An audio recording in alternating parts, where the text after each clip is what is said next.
오늘 은혜 받으실 하나님의 말씀 디모데후서 1장 1절에서 11절 말씀까지 2019년 이제 마지막 주일이 되었어요.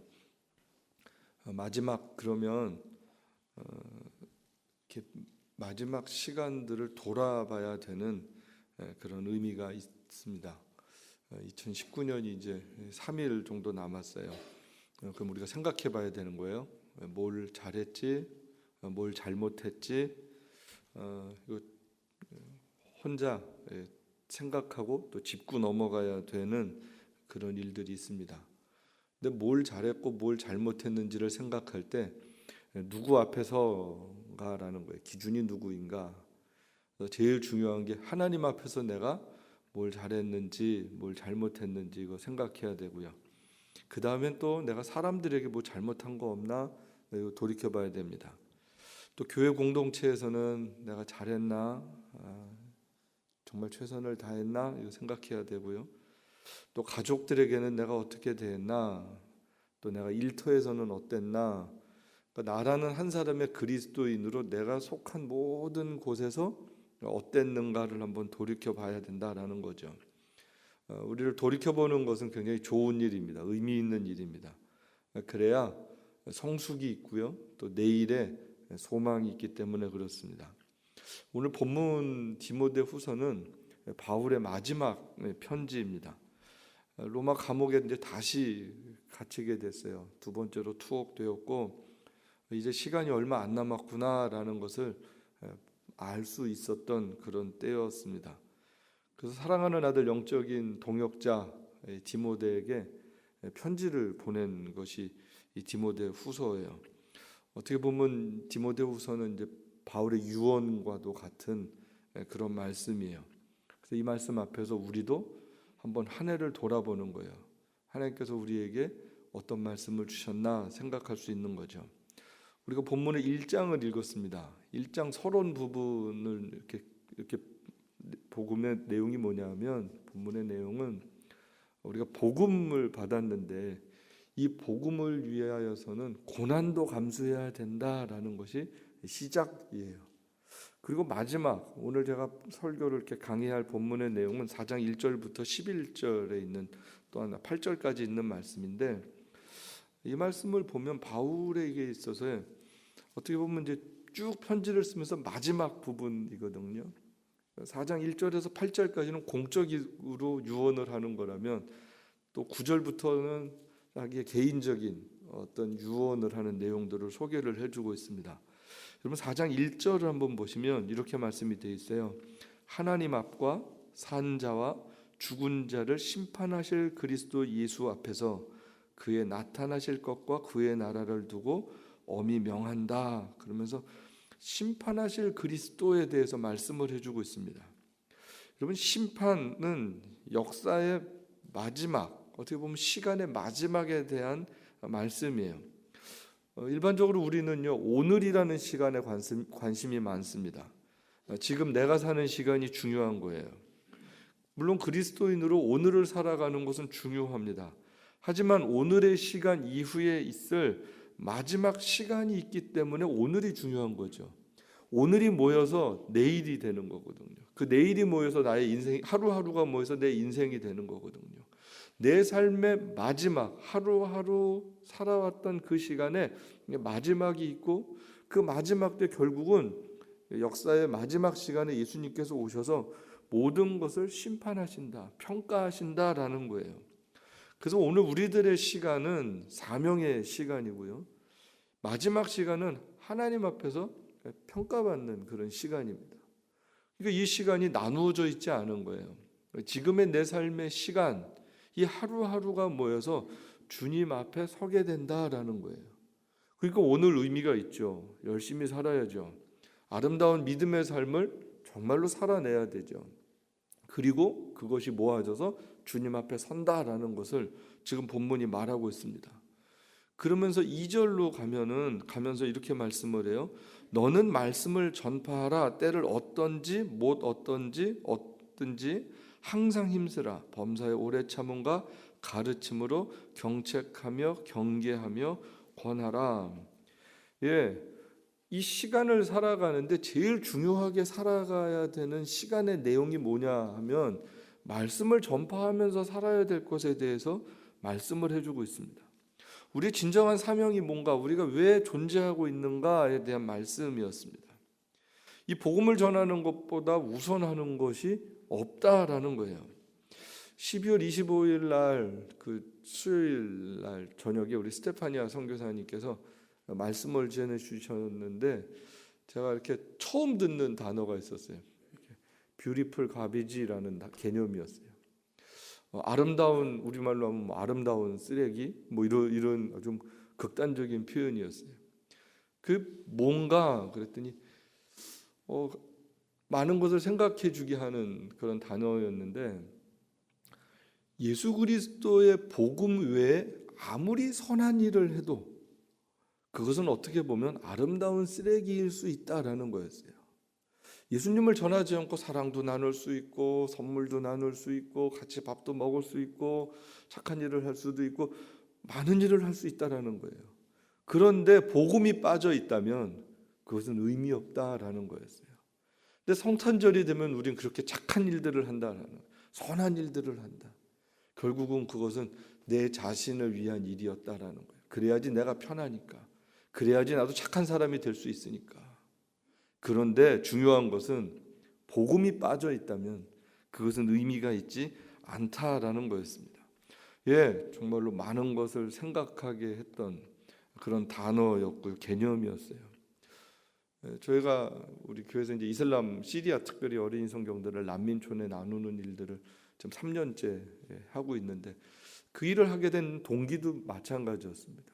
난민촌 가보고 이슬람 사역지들을 가보면 이슬람이라는 특수한 환경이기 때문에 그럴 수는 있는데 복음 외에 많은 일들을 하고 있었어요. 정말로 많은 일들을 하세요. 물론 그것이 접촉점이 되고 이렇게 하나하나 동기가 될 수는 있지만 복음을 못 전하는 것이 굉장히 좀 안타까웠습니다. 그래서 시작했던 일이 성경을 나눠주는 일이었어요. 어린이들에게 성경을 나눠주는 일이었어요. 결국은 우리가 해야 되는 일이 뭐냐? 복음 전하는 일이죠. 그럼 복음 전하는 일입니다. 결국은 이웃에게 사랑을 나누는 일의 목적은 뭐예요? 복음을 전하기 위해서죠. 우리가 착하게 살아가야 되는 이유가 뭐예요? 복음 전하기 위해서입니다. 그것이 빠졌다면 아무리 많은 일을 해도, 위대한 일을 했다고 해도 그것은 하나님 나라와는 별 상관없는 일들이었다라는 거예요. 그래서 사도 바울이 삶을 마무리하면서 우리에게 해주시는 말씀이 뭐예요? 한번 같이 읽어보실까요? 너는 말씀을 전파하라. 때를 얻든지 못 얻든지 항상 힘쓰라. 우리가 그리스도인으로 나타나는 표식이 있는 거예요. 복음 증거와 복음 증거자의 삶입니다. 두 가지가 반드시 있어야 되는 거죠. 둘 중에 하나라도 부족하면 열매 맺기 쉽지 않습니다. 그래서 항상 힘쓰라라고 말씀해주고 있어요. 여기서 여러분 힘써라라는 얘기가 뭐냐면 항상 준비해라라는 거예요. 늘 준비가 되어 있어라. 막 군대 갔다 오신 분들은 아실 거예요. 5분 대기조라는 게 있죠. 그 부대는, 그 중대는 벨이 울리면 5분 안에 차 탈 준비가 딱 돼 있어야 돼요. 다 집결해 있어야 돼요. 언제든지 전투할 준비가 되어 있어야 돼요. 그 기간 동안은 이렇게 워커도 잘 못 벗어요. 그냥 군복 입고 생활해요. 바로 총 옆에 놓고 뭘 하다가도 그냥 튀어나가야 돼요. 5분 안에 전투할 수 있게. 그런 개념이에요.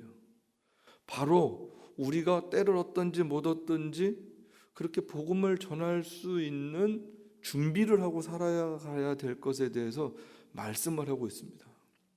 그러니까 여러분, 이게 사실은 어떻게 보면 쉽지 않아요. 힘든 일입니다. 그렇기 때문에 늘 깨어 있어야 되고요. 늘 노력해야 되고요. 우리의 능력으로 되지 않기 때문에 말씀과 기도, 성령 충만함, 이것이 평상시에 훈련이 되어 있지 않으면 사실 이렇게 살기 어렵습니다. 말은 쉬워요. 그런데 진짜 저렇게 누구든지 믿지 않는 사람이 기독교에 대해서 질문을 할 때 우리가 답을 하고 이야기할 수 있어야 된다는 거예요. 복음을 전할 수 있어야 된다는 거예요.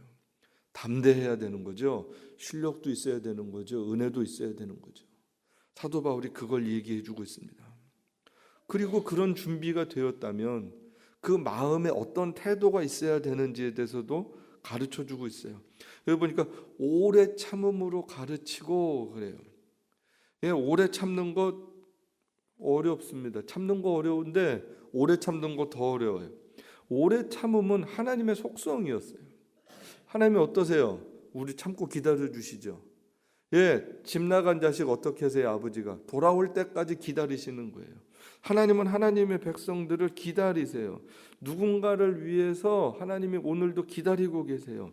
그래서 오늘도 우리가 누군가를 위해서 기다리며 기도해야 될 것에 대해서 말씀하고 있는 거예요. 여러분, 우리가 누군가의 영혼을 위해서 기도해요. 그럼 언제까지 기도하는 거예요? 돌아올 때까지 기도하는 거죠. 아버지가 자식 언제까지 기다리시는 거예요? 돌아올 때까지 기다리시는 거예요. 왜요? 자식이니까. 돌아올 것을 기대하고 있으니까. 그 마음 가지고 우리가 살아간다라는 거예요. 그런 마음으로 증인된 삶을 살아간다라는 거예요.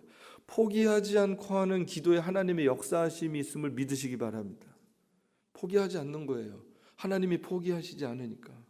그러면서 참기만 하는 게 아니라 오늘 보면 본문에 보면 가르치다, 가르쳐라 그렇게 되어 있어요. 오래 참음으로 가르쳐라. 오래 참음으로 알려줘라. 예, 가르치기 위해서 뭐 해야 되는 거예요? 히브리어는 가르치다의 강세형이 뭐냐? 배우다의 강세형이 가르치는 거예요. 그러니까 먼저 배운 사람이 가르칠 수 있어요. 많이 배우면 가르칠 수 있어요. 성경을 많이 알면 하나님의 말씀이 자연스럽게 나올 수 있어요. 하나님의 말씀을 잘 배워야 가르칠 것에 대해서 말씀해 주고 있고요. 잘 배우면 잘 전할 뿐만 아니라 그것이 내 삶이 되고 인격이 되어지는 거죠. 그래서 가르칠 땐 두 가지가 필요해요. 하나는 정확하게 가르쳐 주는 거, 두 번째는 뭐예요? 삶으로 보여주는 것. 그래서 교육학자들은 이렇게 얘기를 합니다. 삶으로 보여주지 않는 것은 아무 의미가 없다. 삶으로 가르쳐 준 것만 배운다라는 거예요. 말로 해서 배워지는 게 아니라 삶으로 가르친 것만 남는다라는 거예요. 예, 예수님이 그러셨죠. 삶으로 가르쳐 주셨고요. 말씀으로 가르쳐 주셨어요. 그것이 남아 있는 거죠. 예, 그래야 열매가 있습니다. 그러면서 이 가르침에 대해서 세 가지 단어를 이어서 쓰고 있어요. 우리 한문 성경이라 이 번역을 그렇게 해서 굉장히 어려워요. 여기 보면 경책, 경계, 권하라, 이게 비슷한 말 같기도 하고 다른 말 같기도 한데, 제가 그래서 1절, 2절 말씀을 제가 이렇게 정리를 해서 쉽게 번역을 하면 이렇게 할 수 있을 것 같아요. 한번 같이 보겠습니다. 예수님께서 다시 오셔서 산 사람과 죽은 사람을 심판하십니다.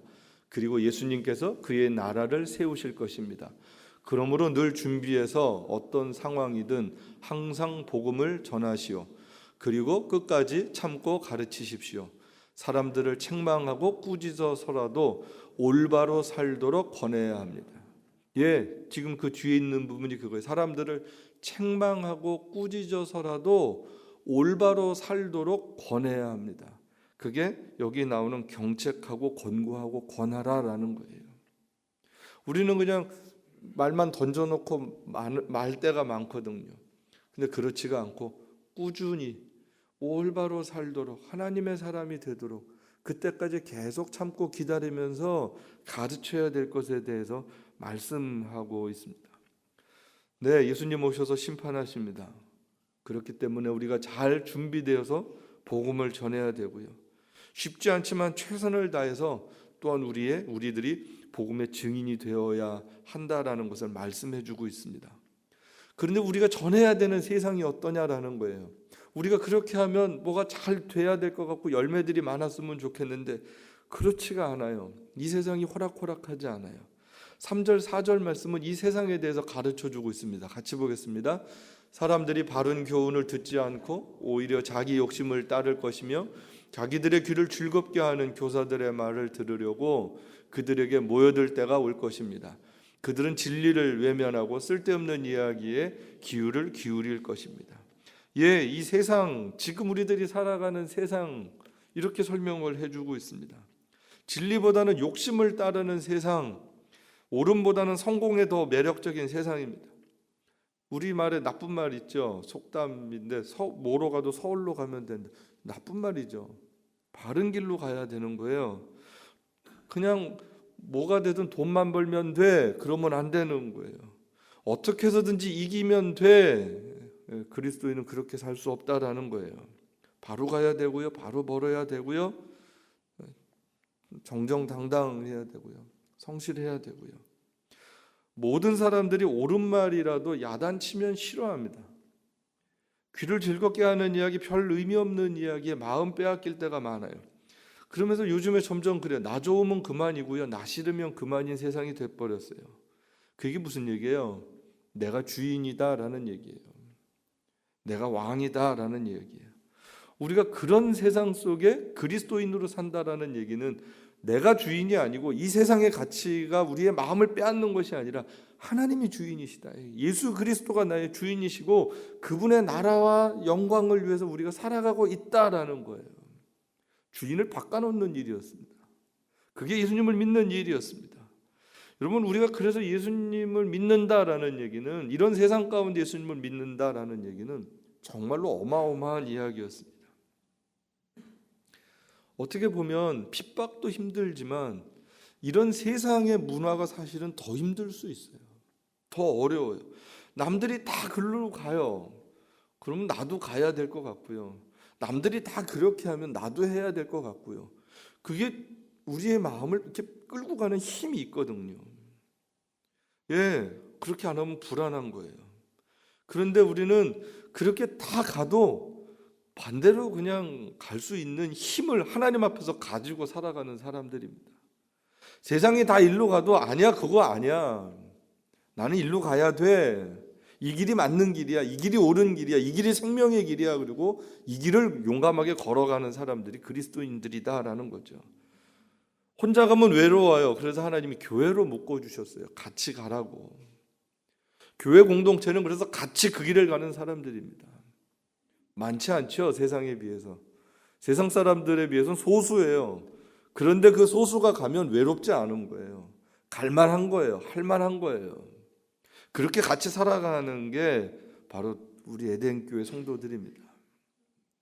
그래서 사도 바울이 그런 권면을 해주고 계세요. 같이 한번 볼까요?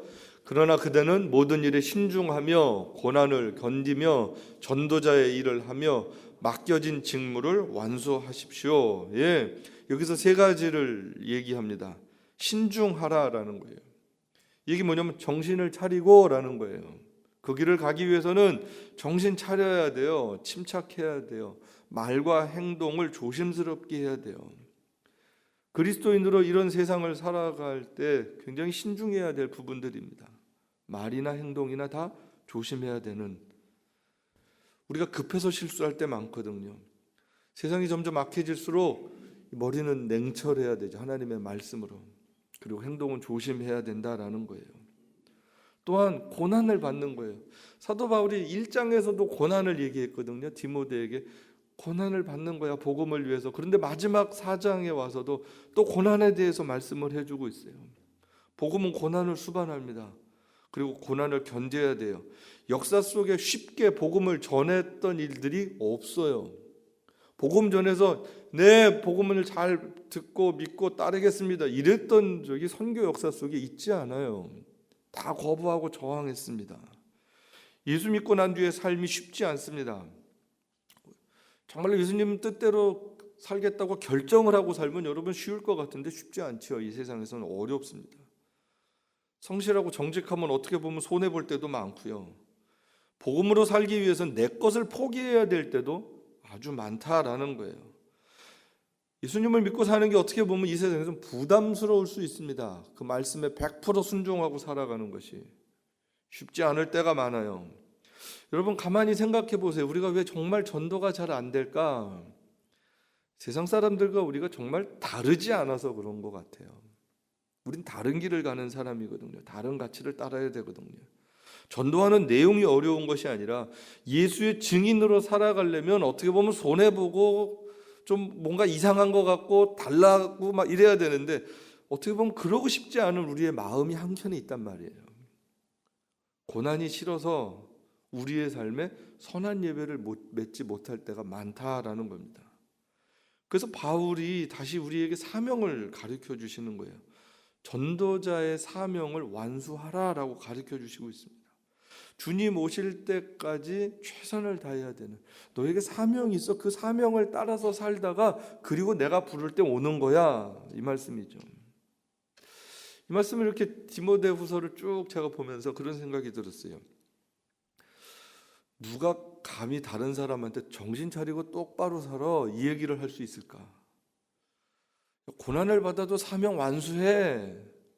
또 바울이 다른 곳에서는 그러고 나를 본받아 뭐 이렇게 말씀하시잖아요.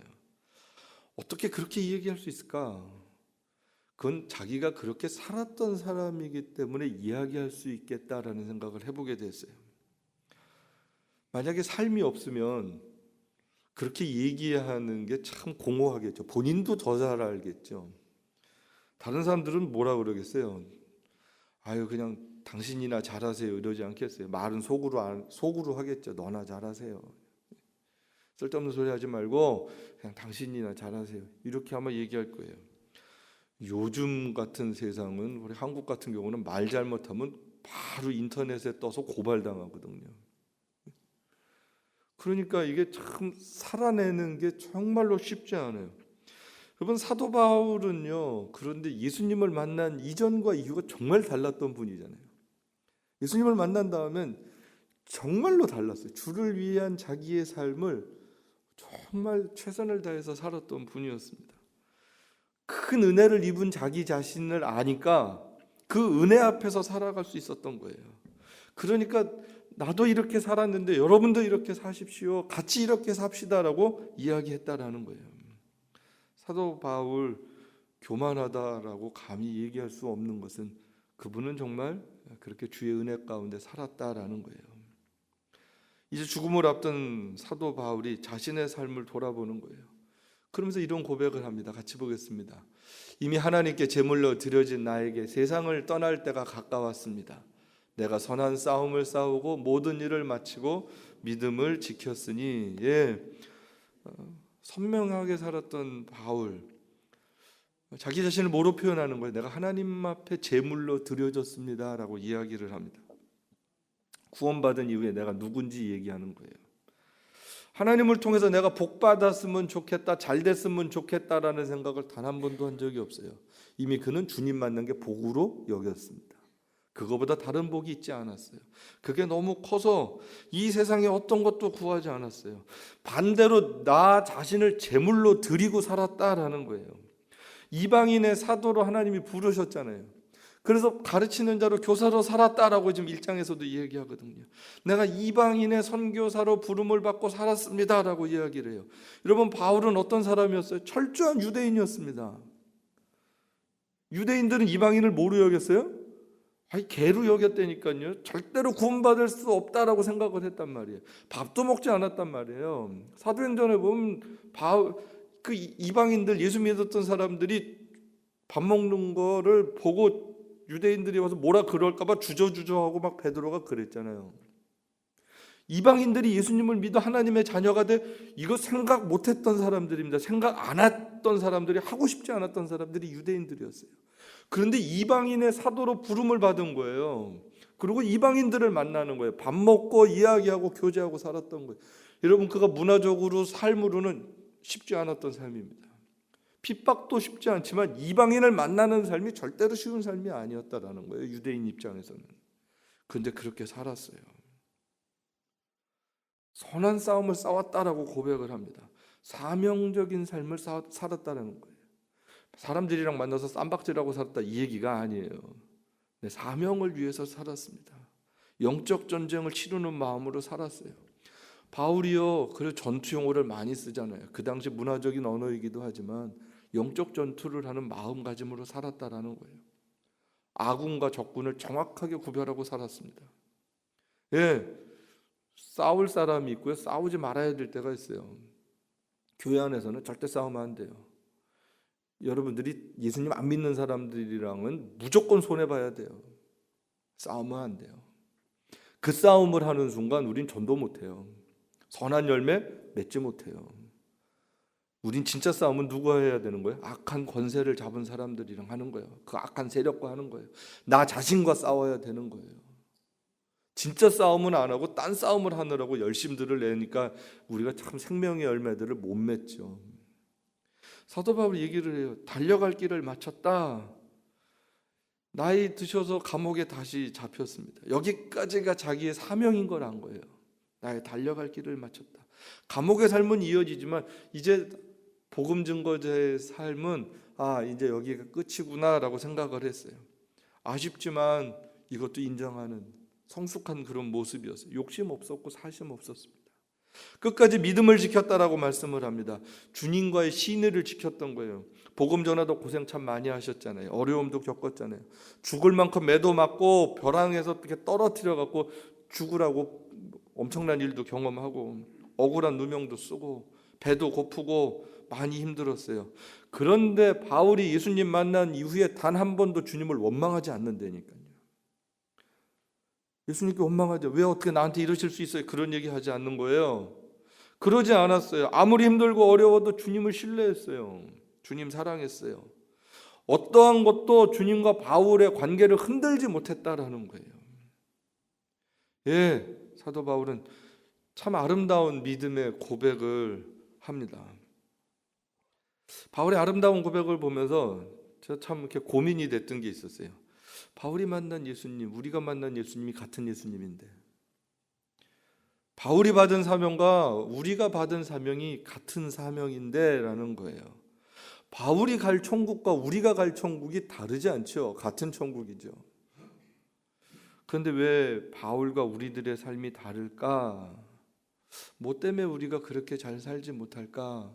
이런 고민을 해보게 돼요. 8절 말씀을 한번 같이 보실까요? 이제후로는 나를 위하여 의의 면류관이 예비되었으므로 주 곧 의로우신 재판장이 그날에 내게 주신 것이며 내게만 아니라 주의 나타나심을 사모하는 모든 자에게도니라. 예, 우리가 뭘 놓치고 사냐면 주님의 재림의 날이에요. 주의 나타나심을, 사도 바울이 믿음의 선한 싸움을 끝까지 할 수 있었던 것은 주님의 재림의 날을 매일 바라보고 살았다라는 거예요. 우리는 어떻습니까? 우리 뭘 바라보는 거예요? 우리는 오늘을 자꾸 바라봐요. 우리 자신의 삶을 돌이켜봐요. 내가 우상이 돼버렸어요. 그리고 땅에서 오래 살 것 같은 마음으로 사는 거예요. 내가 우상이 됐고 세상의 것들이 우상이 되어버린 그런 마음으로 살다 보니 우리가 바울이 바라보는 주님 다시 오실 것을 머릿속에는 있는데 실감하지 못했다라는 거죠. 죽음을 앞둔 바울의 고백이 이제 후로는 이렇게 고백을 하죠. 이제 후로는 비록 감옥에 있지만 죽음을 맞게 될 것이지만 끝이 아닌 거예요. 이제 후로는 내가 죽어도 지금 이후로는 나를 위하여 의의 면류관이 예비되어 있다. 주님께서 나를 맞아주실 것이다 라는 거예요. 영원한 삶을 바라보고 내가 그 나라로 이제 들어갈 거야. 몸은 감옥에 있지만 영혼은 어디에 있는 거예요? 영혼은 천국에 있는 거예요. 몸은 여기 있지만 우리의 마음은 늘 하늘에 있는 거예요. 그래야 살 수 있는 거예요. 그래야 이길 수 있다라는 거예요. 제가 좋아하는 찬송가 가사가 있어요. 고난도 슬픔도 이기게 하옵시고 영원에 잇대어 살아가게 하옵소서. 그 찬송가 가사가 너무너무 멋있어요. 고난도 슬픔도 이기고 영원에 잇대어서 살아가게 하옵소서. 우리의 자랑과 기쁨 구원의 하나님, 우리의 예배를 받아주옵소서. 여러분, 영혼을 얘기하면서 오늘을 살아가는 삶, 그게 예배거든요. 사도 바울은 지금 감옥에서 예배 드리는 거죠. 하나님 나라를 믿음의 눈으로 바라보고 살아가고 있죠. 그게 예배죠. 여러분, 예배를 드려도요, 땅의 것 생각하고 땅의 것 구하면 그거 예배 아닙니다. 우상 숭배하는 거랑 크게 다르지 않아요. 하나님을 섬기는 목적이, 교회 다니는 목적이 땅의 것을 구해서 나 잘 되겠다 그러면 그거 예배 아니라고요. 절대 예배 아니. 아무리 오랜 시간을 해도 그 예배 아니. 하나님 모르는 거예요. 사도 바울이 얘기를 하는 거예요. 주님 만난 이후에 나는 내 삶을 제물로 드렸습니다. 그때부터가 예배인 거예요. 그게 진짜 예배인 거예요. 사도 바울이 얘기를 해요. 의로우신 재판장이 오신다. 내 감옥이 끝이 아니다. 내 삶이 여기서 마감되는 것이 아니다. 2019년 마지막 주일 주님께서 우리들에게 말씀해 주시는 거예요. 의로운 재판장이 오신다라는 거예요. 여러분, 다시 오실 주님 매일매일 사모하고 기다리면서 예배자로 살아갈 수 있게 되기를 주님의 이름으로 축복합니다.